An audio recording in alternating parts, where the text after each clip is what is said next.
예, 오늘 잠언 강의 15번째 시간 잠언서 16장 너의 경영을 여호와께 맡겨라.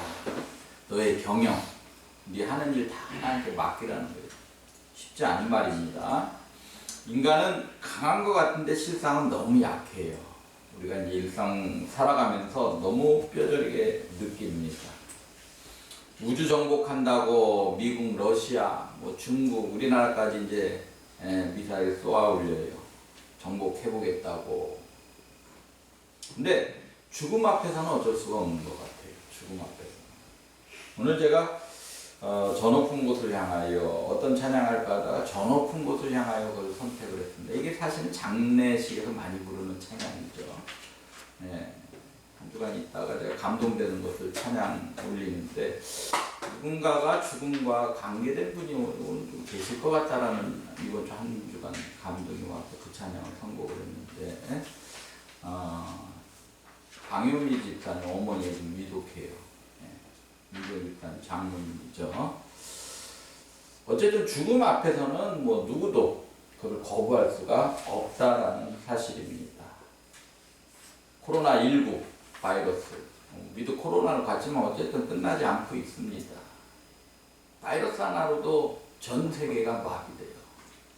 얼마 전에 또 KT 오류가 한번 발생해서 완전히 그냥 엄청난 혼란이 왔었죠. 저도 그 어느 회의를 갔는데 총회 회의를 가서 점심을 먹으려고 그 담당하는 목사님이 맛있는 걸 사주신다고 예약을 하라고 비서 분한테 했더니 전화가 안 된다는 거예요. 전화가 안 되면 핸드폰은 없냐 그러시더라고요. 보니까 그게 아니라 받는 분의 KT, 그러니까 식당에 그 전화가 KT이기 때문에 아예 다 먹통이 돼버린 거예요. 그게 뭐 대단한 거 같나? 그거 잠깐 오류 생긴 게 그게 아니더라고요. 카드 결제도 안 되고 모든 뭐 통신망이 그냥 마비가 돼버리니까 어마어마한 손실들을 가져왔다 그러더라고요.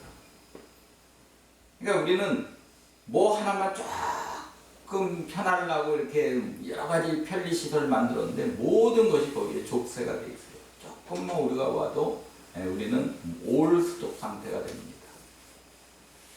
많이 경험하시죠? 핸드폰 갑자기 잃어버리면 어떻게 돼요? 저 역시 멘붕이에요, 멘붕.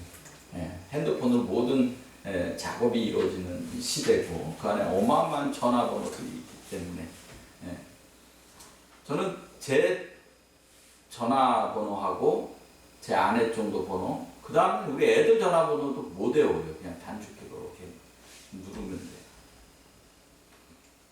어떤 분이 저하고 제 막내하고 많이 닮았다 그래서 제가 핸드폰에 승원이를 붕어빵으로 입력을 해놨는데 제하고 통할 일이 별로 없어요. 근데 어느 날 전화가 한 통이 왔는데 붕어빵이라고 전화가 왔는데 갑자기 붕어빵 아저씨가 왜 나한테 전화를 했지? 받을까 말까 고민을 한참 하다가 카톡에 보니까 또 붕어빵 돼 있길래 보니까 아들이더라고요. 그러니까 뭔가가 조금 이렇게 핸드폰 안으로 다 모든 게 돼 있다 보니까 핸드폰 조금만 잊어버리면 온 모든 것이 스톱이 됩니다. 그런 걸 보면서 참 인간이 참 대단한 인류의 문화들을 만들어놨지만 또 굉장히 그것에 지배당하고 있다라는 생각을 해봅니다.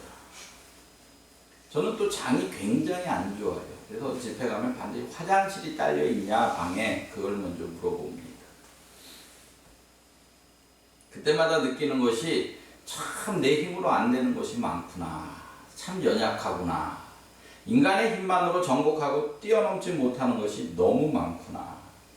현대 전쟁에서 승리하려면 좋은 군인이 있어야 되고 국방력이 있어야 되고 제일 중요한 게 경제력이죠. 경제력 이꼴 국방력이 된 시대가 됐어요. 왜? 군인들이 싸우는 것이 아니라 무기가 싸우는 시대가 됐기 때문에.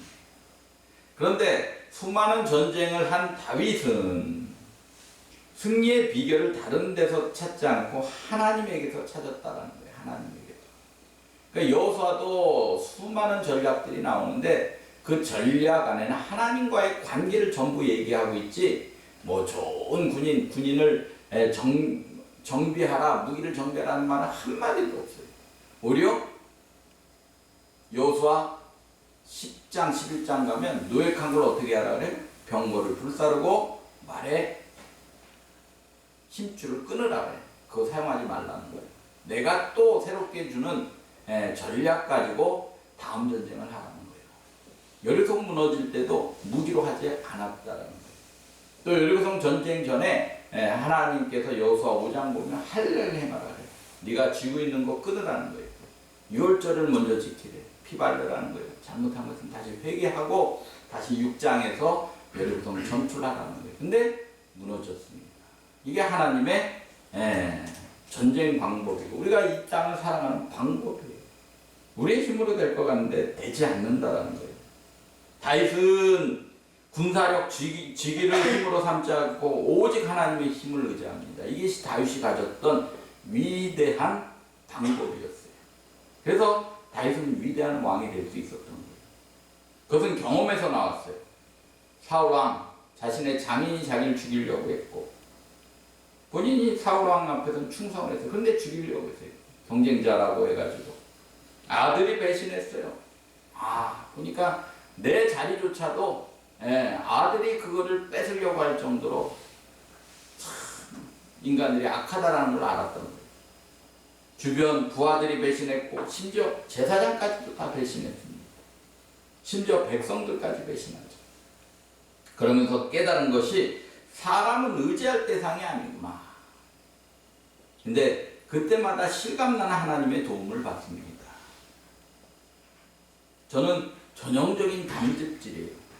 그러니까 담즙질의 성격은 뭐예요? 계획적으로 움직이고 계획을 해야 뭐가 돌아가고 계획을 하는 대로 움직입니다. 그러다 보니까 단체의 사무총장, 총회 여러 가지 그런 일들을 맡게 돼요. 그건 장점일 수도 있어요. 그런데 목회만큼은 내 인생만큼은 내가 계획대로 한 대로 되는 것이 별로 없었다는 사실입니다. 여기까지 온 교회 이전부터 앞으로의 제가 계획하는 언젠가는 교회 건축도 해야 될 거고 제 계획대로 된 건 하나도 없다라는 사실이에요. 오늘 본문 1절 다시 한번 볼까요? 뭐라 그래요? 마음의 경영은 사람에게 있어도 말의 응답은 여호와께로부터 나오느니라. 아무리 내가 경영한다 해도 하나님께서 어떻게 해야 된다는 거예요? 허락하셔야 됩니다. 하나님을 사랑한다는 것은 곧 이꼴 하나님을 신뢰하는 거예요. 사랑하면 신뢰할 수 있다는 거예요. 다윗은 이렇게 고백했죠. 나의 힘이신 여호와여 내가 주를 사랑하나이다. 하나님을 신뢰할 수 있는 이유는 하나님을 사랑하기 때문에. 요즘은 제가 하도 저뿐만 아니라 여러분들도 마찬가지일 텐데 문자들이 많이 오잖아요. 스팸 문자들이. 그래서 그 방법을 알아요. 스팸 문자 올 때마다 그걸 지워버리는 게 아니라 차단시키고 지우면 똑같은 게 이게 차단되더라고요. 그러다 보니까 이제 문자가 좀 줄어드는데 대부분의 문자가 뭐냐면 어려울 때 힘이 되드립니다. 뭐예요? 대주를 대주. 힘이 되기는 그거 잘못 썼다가 나중에 그냥 박살 나는데. 옛날에 TV 개그 프로에 보면 지독한 사랑이라는 그런 프로가 있었어요. 지독한 사랑. 집착할 정도로 아주 그냥 지독한 사랑. 개그. 또 불륜 드라마 중에 청춘의 덫이라는 영화 있었어요. 꽤 오래됐지, 한 30년 된 것 같은데. 남자가 재벌 딸을 사랑해요. 여자가 재벌 아들과 결혼합니다. 나중에 무너뜨려서라도 차지하고픈 마음. 막장으로 가는 어떤 드라마였는데 결국은 자기가 그 사람과 결혼해가지고 무너뜨리기 위해서 어떤 그 수단으로 썼다라는 거죠. 너무 사랑하니까. 근데 이건 사랑이 아니에요. 집착이죠, 집착. 하나님의 사랑의 방법은 고난 가운데서 어쩔 때는 우리를 바로 건지시는 것이 아니라 어쩔 때는 무너뜨려요. 왜? 사랑하니까 무너뜨리는 거예요. 왜? 그거 쥐고 있으면 안 되니까. 아이들이 칼을 쥐고 있으면 안 되니까. 아이들이 다리미를 뜨거운 다리미를 만지면 안 되기 때문에 완전히 무너뜨린 후 시간이 지나 회복시키는 것, 어쩔 때는 하나의 방법, 이런 방법도 쓰신다라는 거예요. 근데 안 무너지려고 발버둥 치다가 주변 다 망쳐버리는 경우가 많죠. 그러므로 지금의 상황이 절망 중에 있는 분이 계시면 하나님 배려하신 또 그것도 환경인 줄 깨달으시고 지금의 상황이 하나님이 회복시키고자 하시는 시작인 줄 믿으시기 바랍니다. 다시 한번 인연을 돌아보면 하나님이 문화를 또 바꿔버렸어요. 이제 교회 문화도 바뀌어야 돼요. 어쩔 수가 없습니다. 교회가 큰 교회들도 지금 다 정리들 하는 단계가 시작이 됐어요. 앞으로 대형 교회들 아마 건물 크게 짓지들 않을 거예요. 이번에 경험했기 때문에. 그렇게 하지 않으면, 그런 고난을 주지 않으면 또다시 같은 생활을 반복하는 우리를 잘 알고 있기에 하나님 우리에게 그런 견딜 수 없는 고난을 주시기도 하신다는 것을 또 깨달으시기를 주님의 이름으로 부탁드립니다. 우리에게 필요한 것은 이럴 때, 이런 고난 주실 때 임기응변의 기도가 아니에요. 이 코로나 이제 위드 코로나 이제 같이 가야 되는데 임기응변의 기도가 아니라 하나님께 솔직한 기도. 우리 내면에서 성령님이 주시는 철저한 눈물의 기도가 나와야 된다. 우리의 기도가 정직한 기도의 언어로 우리 자신을 하나님께 솔직하게 내놓아야 된다는 거예요. 삶이 벼랑에 서는 것을 두려워하는 것이 아니고 하나님 앞에 내가 버림받는 것을 두려워해야 된다는 거예요. 또 하나님을 사랑하면 정직해야 된다는 거예요. 정직해. 사랑하는 사람 앞에 거짓말하는 경우는 그건 사랑하는 경우가 아니죠. 하나님이 원하시는 것은 절대절명의 위기에 인생의 고난 시에 모면하고자 하는 거짓된 회개가 아니라 내면 깊은 곳에서 나오는 진실한 회개라는 거예요. 그는 인간적인 마지막 대안까지도 내려놓고 철저히 우리 공급원이 하나님이라는 것을 믿고 의지하는 그 기도를 해야 된다는 사실입니다. 그래서 이사야 41장 9절 아주 중요한 말씀하죠. 제가 많이 인용하는 건데 띄워주세요. 같이 읽습니다. 시작. 내가 땅 끝에서부터 너를 붙들며 땅 모퉁이서부터 너를 부르고 너에게 이르기를 너는 나의 종이라 내가 너를 택하고 싫어하여 버리지 아니하였다 하였노라. 우리가 절대절명의 위기일 때 하나님은 나타나셨고 만나 주셨다라는 거예요. 편안할 때보다 위기 상황에서 하나님은 환경 가운데 여러 가지 모양으로 우리에게 음성을 들려주시고 환경을 통해서 알려주셔요. 환경의 재별, 새로운 환경의 시작이라는 거예요. 또한 하나님의 방법으로 회복시키는 가장 좋은 방법인 줄 믿으시기 바랍니다. 오늘 첫 번째로 뭐라 그랬어요? 마음의 경영은 사람에게 있어도 말의 응답은 여호와께로부터 나온다. 두 번째, 사람의 행위가 자기 보기에는 모두 깨끗하여도 여호와는 심령을 감찰하신다. 2절에 나와 있죠. 2절. 사람의 행위가 자기 보기에는 모두 깨끗하여도 여호와는 어디를 봐요? 심령을 감찰합니다. 이만하면 나는 그래도 법 없이 살지. 이만하면 그래도 내가 뭐 정직하게 살지. 그런데 하나님이 보실 때는 아니라는 거예요. 여호와는 어디를 봐요? 그 심령 깊은 곳을 보신다라는 거예요. 중심을 보신다라는 거예요. 내 거짓된 행위들뿐만 아니라 내 깊은 상처까지도 들여다보시고 계시다라는 거예요.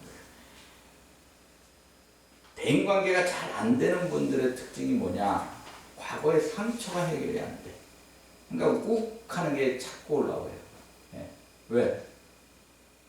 과거에 그것 때문에 망쳤던 이런 것들이 내 생각에 저장고에 그대로 있기 때문에 누군가 그걸 건들면 또 욱 해버려요.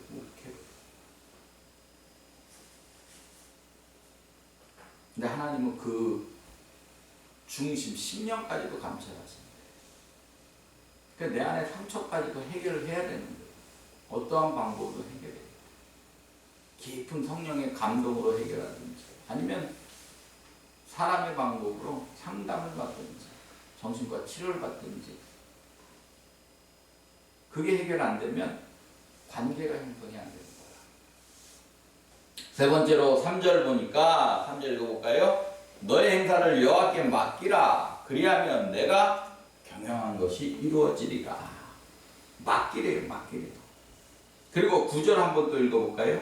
사람이 마음으로 자기의 길을 계획할지라도 그의 걸음을 인도하시는 이는 여호와시니라. 그것은 마치 내가 마지막으로 잡고 있는 것이 하나님이 아니라면 그 마지막 대한 그것마저도 하나님께서는 제거하신다는 거예요. 아브라함이 복을 받기 전에 자식이 없었어요. 그래서 자식처럼 여기며 의지했던 롯을 하나님은 떠나 보내라고 그래. 그리고 이삭을 주니까 이삭을 붙들고 놓지를 못했어요. 이삭까지도 바치라고 그러는 거예요. 왜 그거 붙들고 있냐는 거예요. 베드로가 어부로서 마지막으로 대안으로 삼은 것은 그물이었어요.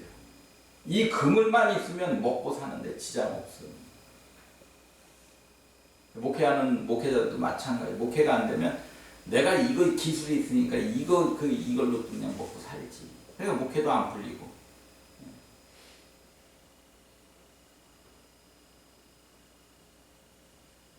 내가 이거 없으면 이거는 마지막 대안이 있지. 이 머릿속에 이게 돌아가는 게 있지. 베드로도 마찬가지였어요. 그 그물만 있으면 버리지 않았어요. 그러니까 예수님 돌아가시고 어떻게 했어요? 다시 고기 잡으러 갔어요. 버렸으면 고기 잡으러 못 갔겠죠. 예수님을 배반하고 부활하셔도 만날 때도 이 그물 잡고 있었지만 근데 한 마리도 잡지 못하고 허탕을 쳐요. 왜? 하나님께서 못 잡게 하시는 거예요. 그때 예수님은 베드로가 자신의 마지막 대안자 희망인 그 그물마저 버리라고 말씀하셔요. 그리고 그들 다 놓을 때 하나님은 베드로를 회복시키고 이 땅의 교회에 반석으로 세워주신 줄 믿습니다. 베드로 하면 뭐 수제자. 저 유럽 쪽에서는 뭐 베드로 하면 아주 성자 중에 성자. 교황이 사는 데가 베드로 성당이에요. 기회가 되시면 바티칸, 이태리 갈 기회 있으면 바티칸이 그 안에 있습니다. 한번 가보셔요. 얼마나 웅장하게 지어놨는지.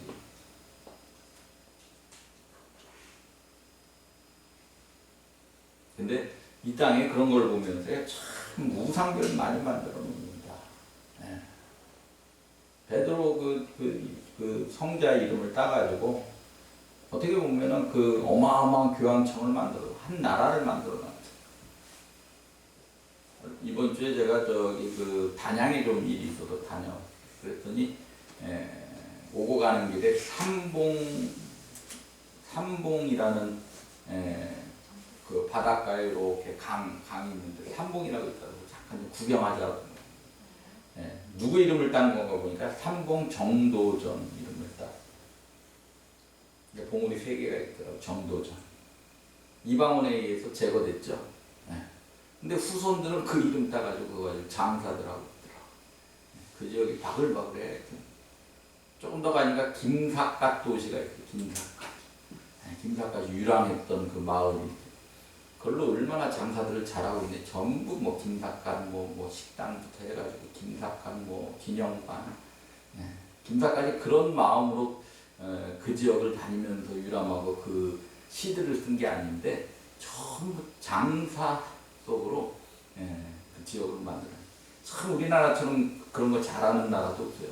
돈 낼 것 같으면 하여튼 기가 막히게 그 이름 따다가 그냥 갖다가 장사를 하죠. 베드로전서 5장 7절에 너희 염려를 다 주께 맡기라. 이는 그가 너희를 돌보심이라. 하나님께 맡긴다는 건 하나님을 신뢰하는 것이 신뢰하는 것. 목회하면서 제일 쉬운 분이 누구냐? 도와달라는 분이 제일 쉬워요. 도와달라는 분. 내가 알아서 하겠다는 분이 제일 어려워요.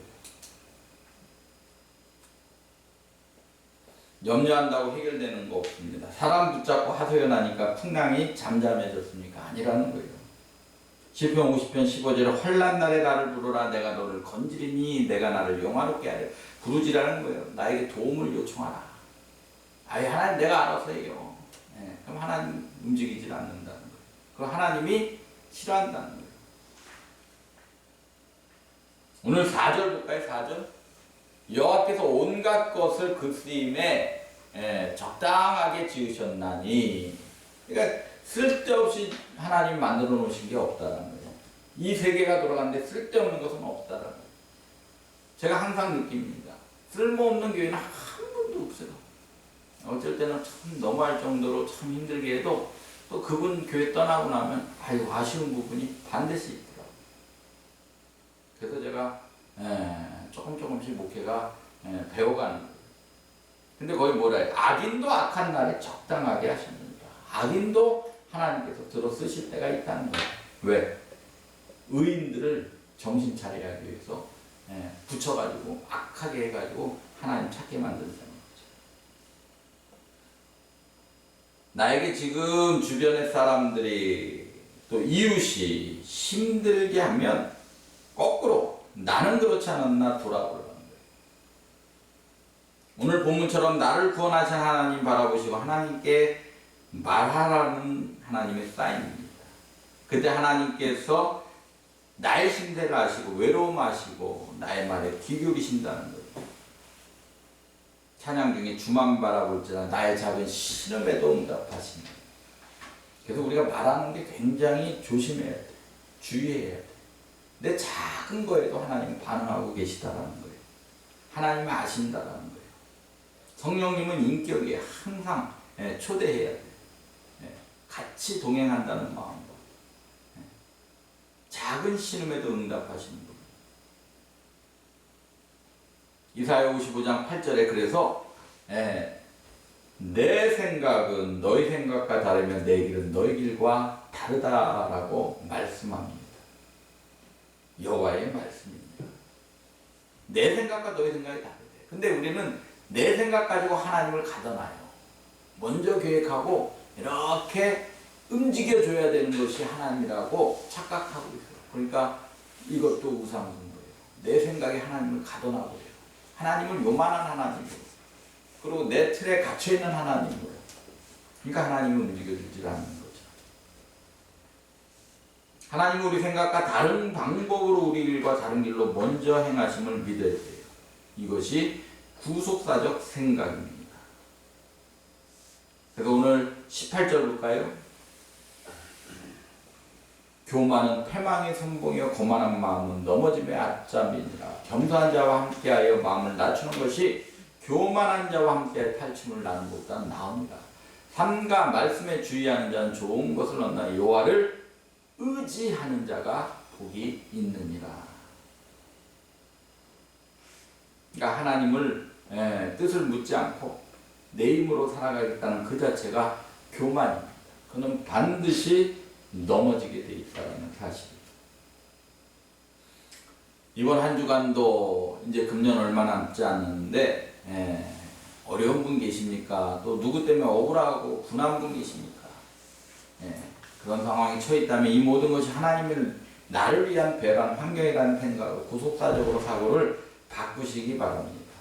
그래서 오늘도 하나님을 신뢰하여 맡기고 용서하고 포용하고 사람이 아닌 하나님이 다시 가장 좋은 방법으로 회복시키기를 기대하는 복된 한 주간 되시기를 주님의 이름으로 축원합니다.